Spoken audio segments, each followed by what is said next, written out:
Saudara-saudari, pencinta renungan harian Katolik yang terkasih, dimanapun Anda berada. Renungan hari ini diambil dari Injil Markus bab 14 ayat 12 sampai 16, dilanjutkan ayat 22 sampai 26. Saudara-saudariku yang dikasihi Tuhan, kadang kita merasa agar bisa memberi, kita harus terlebih dahulu memiliki, kaya, atau minimal hidup berlebih dari kebutuhan rata-rata orang. Juga, kadang kita berpikir bahwa memberi itu hanya terfokus pada hal-hal yang bersifat materi belaka. Jika demikian, maka sangat lama dan sulit bagi kita untuk bisa memberi. Hal ini berbeda dengan perjuangan orientasi hidup Yesus di dalam sabdanya hari ini. Yesus memberikan teladan tentang pemberian diri yang sempurna. Setelah para murid dibekali dengan aneka pengalaman dan pengajaran tentang kerajaan Allah, saatnya Yesus tidak hanya bersabda, melainkan Dia adalah pelaku sabda. Ambillah, inilah tubuhku. Sesudah itu Yesus mengambil cawan, mengucap syukur, lalu memberikannya kepada mereka. Dan mereka semua minum dari cawan itu. Dan Ia berkata kepada mereka, inilah darahku, darah perjanjian yang ditumpahkan bagi banyak orang. Ini adalah kisah monumental saat perjamuan terakhir. Ini momen di mana Yesus mengilustrasikan dirinya sebagai roti dan anggur yang dibagi-bagi dan dipecah demi cinta dan keselamatan para murid.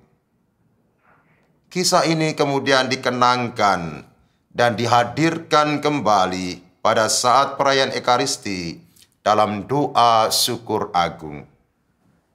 Pengorbanan Yesus yang wafat di kayu salib diubah menjadi tubuh dan darah untuk benar-benar menjadi makanan dan minuman rohani.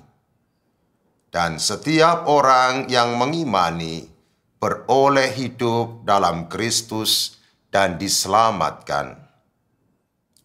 Maka pada perayaan Ekaristi tidak lagi disebut upacara misa, tetapi lebih pada perayaan syukur.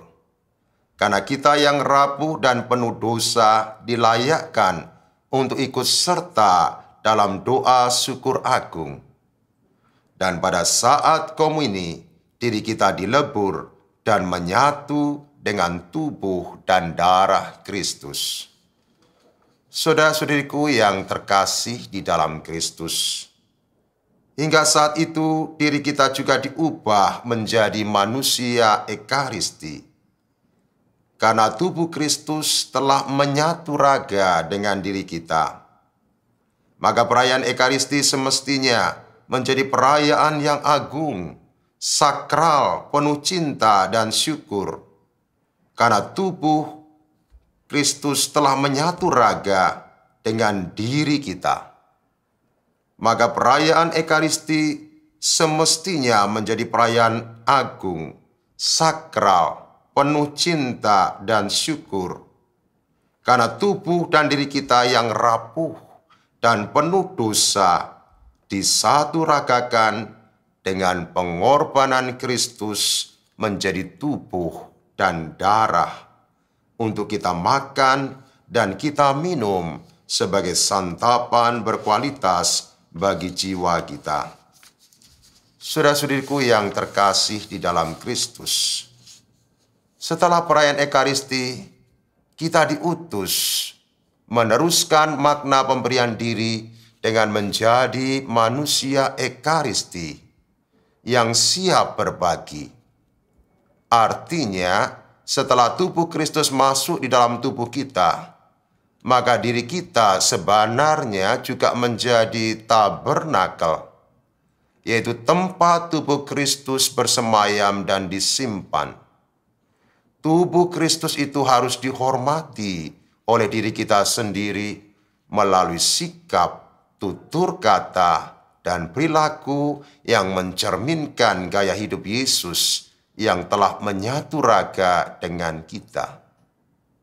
Sebaliknya, jika hidup kita serampangan atau sembarangan, dengan mudah berbuat dosa dan melanggar cinta kasih, maka tubuh Kristus sesungguhnya tidak layak tinggal di dalam hati kita. Namun sebaliknya, dengan tubuh Kristus yang tinggal di tubuh kita, membuat kita makin peka dengan sentuhan Allah untuk hidup makin berkenan bagi Allah dan menjadi berkat bagi sesama. Amin. Marilah berdoa. Allah Bapa kami yang Maha Agung, sebagaimana Putra-Mu Tuhan kami Yesus Kristus mau memberikan dirinya dan memecah-mecahkan atau membagi-bagikan tubuhnya sebagai santapan yang menyelamatkan. Bantu kami agar kami juga rela memberikan diri kami untuk melayani Engkau dan Putra-Mu dalam diri sesama kami. Mau berbagi apa yang kami miliki kepada orang lain, terutama mereka yang menderita dan miskin.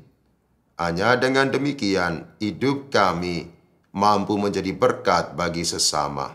Demi Kristus Tuhan dan pengantara kami. Amin. Selamat beraktivitas. Tuhan memberkati Anda, Bapa, Putra, dan Roh Kudus. Amin.